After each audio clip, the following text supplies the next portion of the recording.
Hey everyone, I'm back, and today we're going to be talking about Knock at the Cabin. And this movie is directed by M. Night Shyamalan, and it came out in 2023. And this movie I didn't really look forward to watching because it just didn't look very interesting. It looked very forgettable. And I was right. It was very forgettable and unspecial. There were some things that I did like about it. The majority of the performances were good, except for the child actor. I didn't think she was great. But the adult actors I thought were pretty good. There were a couple of moments of action in the movie, and those parts of the movie I thought were handled fine. Nothing terrible, but nothing particularly memorable. And there were also some interesting shots in the movie that stood out from the rest of the movie. Not saying that they were incredible, but it didn't feel like shot reverse shot to the whole movie. Like whenever these shots stand out or happen in the movie. They don't happen all that often, but when we do get them, they're nice to look at the very least. I didn't really like the dialogue in this movie. It just didn't feel as though it fit with the characters. And there were points where it was either laughable or cringy, and it just didn't make it feel as though I was listening to characters. I just kept feeling like it just felt like M. Night Shyamalan, and to some extent, I'm fine with it, but when it just doesn't serve a purpose, and when they all talk very similarly, to the point where they almost might as well be the same character, it just doesn't help the experience, in my opinion, and I didn't really like the flashbacks in the movie. That's the only really thing that breaks up everything that's going on in this movie, is that we get flashbacks, and it gives you a bit of history with these characters, and tries to develop them and makes them interesting, I guess. But the sad part about this is that there's nothing really that we gain from those flashbacks that we don't already get without the flashbacks.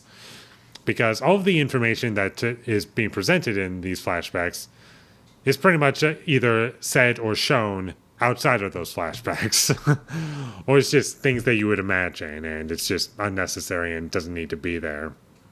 This movie was also way too slow and long for what it is, and I know it's only an hour and 40 minutes, but I believe this movie is based off of a short story, and honestly, if this movie was a short film, it would have worked a lot better, because this movie did not justify its runtime very well, in my opinion. It needed more of a hook for me, and you know exactly what's going to happen if you watch the trailer, because it kind of just shows you everything that there is to know about the movie. Like, what are the surprises in the movie? Just watch the trailer. You know everything, and it's going to be one of two options, and that's the whole movie, and there's nothing particularly special about it.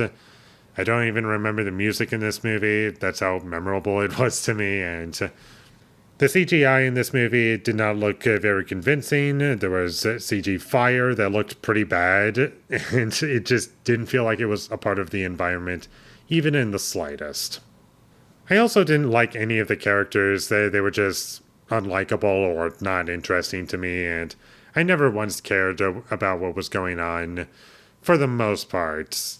I would say that I was kind of somewhat interested in terms of where it was going in the first 10-15 minutes, because it was getting into the plot of the movie right out of the gate. I was like, oh, this is going by pretty quickly. And then once the plot kind of starts, that's when everything comes to a grinding halt and just takes forever for things to eventually pay off. The movie doesn't really explain the rules of this universe as to how things function, and to some extent I can be okay with that, because you don't have to know everything, but at the same time, there are some questions that I still have that probably would have worked better if we knew the answers to, but who knows, maybe I'm just not reading into certain things very well, or I just am forgetting about something, but that's kind of how I feel. And the only really interesting element about the movie is just a kind of a subtle one, and it happens towards the beginning. Based on the title, you're expecting a knock to happen at a cabin. And we do get a knock at the cabin.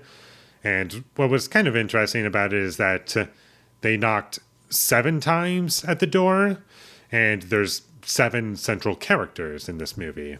So that was kind of interesting. I was like, oh, we got something moderately interesting, but in terms of things that I found to be interesting, that was it. Like, after that point, or at least 5 minutes after that point, that's where it started to lose me. And I also caught M. Night Shyamalan's cameo in this movie, because he always likes to have a cameo in his movies. Or at least the ones that I can think of. And that's about all I have to say about Knock at the Cabin. I didn't like this movie, sadly. There were a couple things to like about it, but most of it just didn't matter. I didn't care about what was going on. You know exactly what's going to happen. And there really isn't much to take away from this film, aside from like maybe a couple things, but that's about it. So skip this movie is my recommendation, and with all that being said, I'm going to give Knock at the Cabin a 3 out of 10. Thank you for watching my videos as always. If you enjoyed this review, be sure to leave a like and comment down below what you thought of Knock at the Cabin, and my social media links, they will all be in the description, so follow me there. And last but not least, subscribe to be a part of Foley Nation, and I'll see you when I get my next review up, and that is going to be for The Ninth Gate. So look forward to that, but until I get that up, thank you for watching and have a great day.